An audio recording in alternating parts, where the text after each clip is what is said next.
tomorrow we'll be making detailed announcement, including how this is going to be administered. Remember that we're talking about millions of workers who are going to be claiming from the UIF. If we're talking about that, we must find a way of decentralizing that. We have agreed that we're going to use the companies.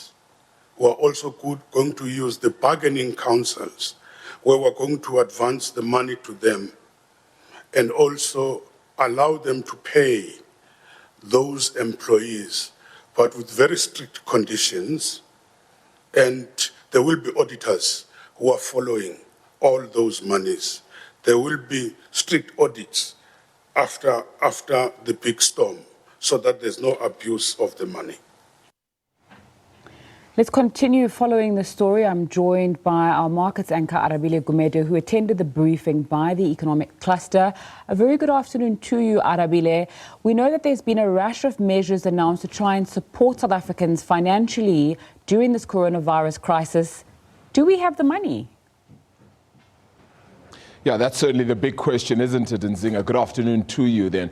Look, it certainly is the big question mark. I did manage to ask Dondo Mokgajane, the Director General of National Treasury, the exact same question as to whether South Africa can actually afford to have all these in place, and perhaps what limitation National Treasury has with regards to funding, whether 100 billion even stands to look like a figure that they may be scared of surpassing in any way. What they have said then is that the reprioritization of funds has been quite critical, and that is how a lot of these plans have been put in place, no matter what department you look at, whether it be the likes of tourism, environmental affairs, whether it be employment as well. Of course, just how the employment contracts are beginning to work will be quite key and critical also. Gwede Mantashe was meant to be a part of this meeting, but as Mineral Resources and Mining Minister, he wasn't able to be here because he continued to have discussions with his constituencies as well to ensure that they know that they can be part of this scenario and situation and how best to form part of it as well. South Africa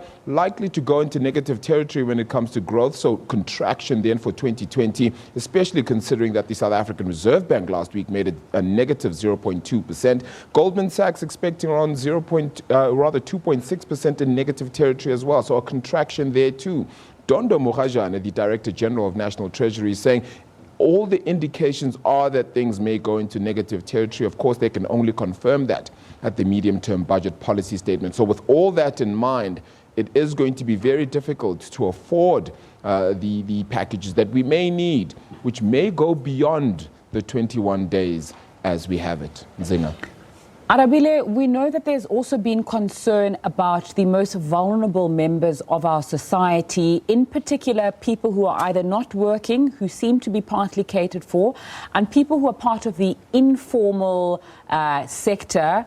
Quite a surprise when it's reported that Minister Thulas Nxesi basically said he doesn't know what he's going to do in terms of that sector.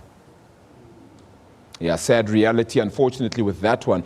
No plans, even being prompted a little bit further on with regards to what may be needed. Still no ideas in that regard. So the question mark still does beckon. Has everything been thought out thoroughly?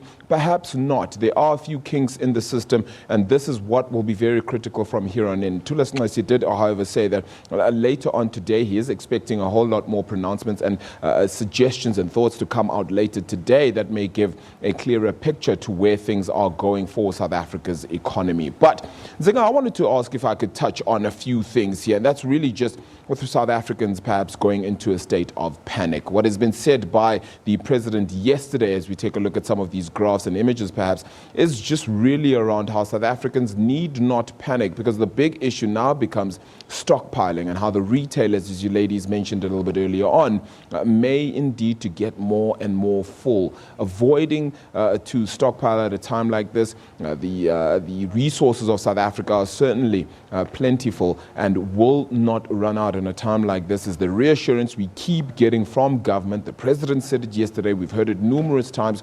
Agricultural economists as well have said the same. So certainly South Africa needn't panic and needn't stockpile for any item, as the president then said as well yesterday. If we take a look at how things fare with regards to South Africa's economic response, these are really just all the measures that were made note of by the president as well. Then yesterday, it really does tell you that there is an extensive list in particular sectors, but does that mean that all these sectors are catered for? Around 13.85 billion rand, there or thereabouts, is the estimate that we've been able to put together. But that doesn't signify that every industry has been catered for. It does make it part one, or the first and initial part of this stimulus package, which is aimed at ensuring that COVID-19 doesn't necessarily cripple South Africa and bend it right over backwards and unable to do anything else. Of course, the ratings announcement coming out on Friday will be very key, and even the other measures that have been instituted, the likes of the South African Reserve Bank cutting interest rates by 100 basis points, that is very, very critical, and what that means for consumer spending will certainly be very important as well. Nzinga.